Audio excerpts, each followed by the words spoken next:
கிறிஸ்மஸ்க்கு plum cake செய்யலனாலும் பரவாயில்ல, இந்த மாதிரி கப் கேக்காவது உங்களுடைய குட்டீஸுக்கு செஞ்சு கொடுங்க. வீட்டில் இருக்கிற பொருளை வச்சு சுலபமாக பீட்டர் இல்லாமல் ஓவன் இல்லாமல் கடாயிலேயே இந்த கப் கேக் ஈஸியாக செஞ்சிடலாம். அதை எப்படி செய்கிறதுன்னு பார்க்கலாமா?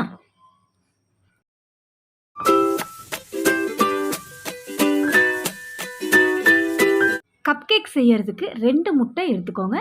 1 கப் அளவுக்கு மைதாவோட அளவு 100 கிராம் அளவுக்கு மைதா எடுத்திருக்கேன். மைதாவை நல்லா சலிச்சிட்டு ரெடி பண்ணி வச்சுக்கோங்க. இப்போ அடுத்ததாக மிக்ஸி ஜாரில் 2 முட்டையை உடச்சி சேர்த்துக்கலாம். நம்ம இந்த கப் கேக் செய்கிறதுக்கு 1 கப் மைதா எடுத்துக்கோ இல்லையா, அந்த கப்லேயே மற்ற பொருட்களையும் அளவு எடுத்துக்கணும். நீங்கள் எந்த கப்பில் மைதா எடுக்கிறீங்களோ அதே கப்பில் மற்ற பொருட்களை அளவு எடுத்துக்கோங்க.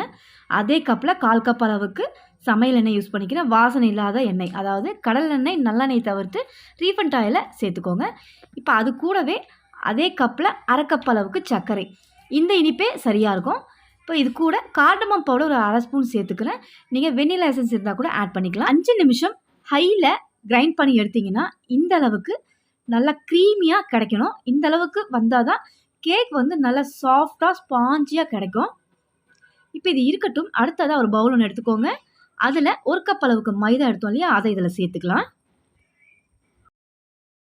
இது கூடவே 1 spoon baking powder, 1/2 spoon baking soda, கொஞ்சமாக உப்பு. பேக்கிங் சோடா வந்து நம்ம சமையலுக்கு யூஸ் பண்ணுறோம் பாருங்கள், இட்லி சோடா உப்பு அதுதான். அதையும் சேர்த்து நல்லா கலந்து விட்டுக்கோங்க. அங்கங்கே தங்கிடாமல் நல்லா மிக்ஸ் பண்ணி விட்டுக்கோங்க. இப்போ நல்லா இந்த அளவுக்கு மிக்ஸ் பண்ணியாச்சு. இப்போ இதில் அரைச்சோம் பார்த்திங்களா, அந்த முட்டை, எண்ணெய், சர்க்கரையை அதை இதில் கொஞ்சம் கொஞ்சமாக சேர்த்து நல்லா மிக்ஸ் பண்ணிக்கோங்க. அந்த அடித்து வச்ச முட்டையை கொஞ்சம் கொஞ்சமாக சேர்த்துக்கோங்க. ஒரே இதாக சேர்த்துட்டிங்கன்னா ரொம்ப தண்ணி ஆகிறதுக்கும் வாய்ப்புகள் நிறைய இருக்குது. அதுக்காக தான் கொஞ்சம் கொஞ்சமாக சேர்த்து நல்லா மிக்ஸ் பண்ணிங்கன்னா கேக் பேட்டரோட கன்சிஸ்டன்சிக்கு இதை நல்லா மிக்ஸ் பண்ணி எடுத்துக்கலாம். இப்போ திரும்பவும் கொஞ்சமாக இதில் சேர்த்து நல்லா கலந்து விட்டுக்கிறேன். இப்போ நல்லா கலந்து விட்டோம். இப்போ கடைசியாக மீதி இருக்கிறத இதில் சேர்த்துக்கிறேன்.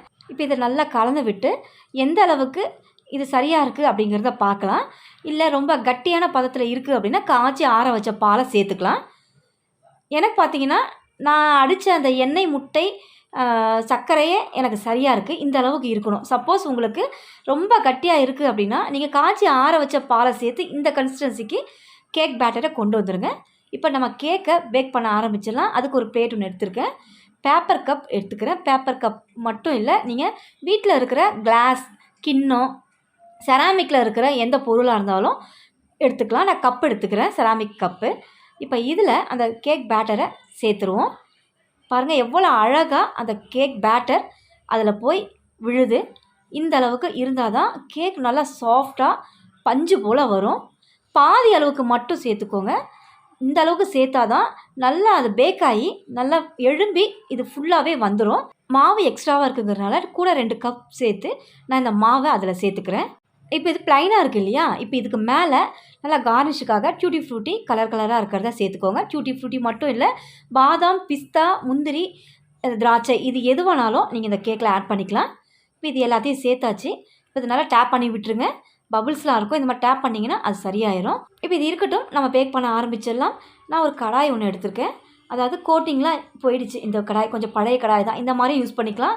அப்படி இல்லைனா குக்கர் கூட யூஸ் பண்ணிக்கலாம். இப்போ இந்த கடாயை இந்த மாதிரி லிட் போட்டு மூடும் போது இந்த ஓட்டை இருக்கும். இந்த ஓட்டையை அடைச்சிட்டு அதை க்ளோஸ் பண்ணி பேக் பண்ணிக்கலாம். அப்படி இல்லைனா இந்த மாதிரி பிளேட் யூஸ் பண்ணி இதை நல்லா க்ளோஸ் பண்ணிடலாம், காற்று வெளியில் போகாத அளவுக்கு. இப்போ தீயை ஹை பண்ணி நல்லா ஹீட் பண்ணி ரெடி பண்ணி எடுத்திருக்கேன். இப்போ இதுக்குள்ளே இந்த மாதிரி ஸ்டாண்ட் வச்சுக்கலாம். இப்போ இதுக்கு மேலே நம்ம ரெடி பண்ணி வச்சுருந்த கப் கேக் தட்டை இது உள்ள செட் பண்ணி இதை மூடி விட்டு 25 நிமிஷத்துலேருந்து 30 நிமிஷம் வரைக்கும் மீடியம் தீயில் வச்சு இதை நல்லா பேக் பண்ணி விட்டு எடுத்துக்கலாம்.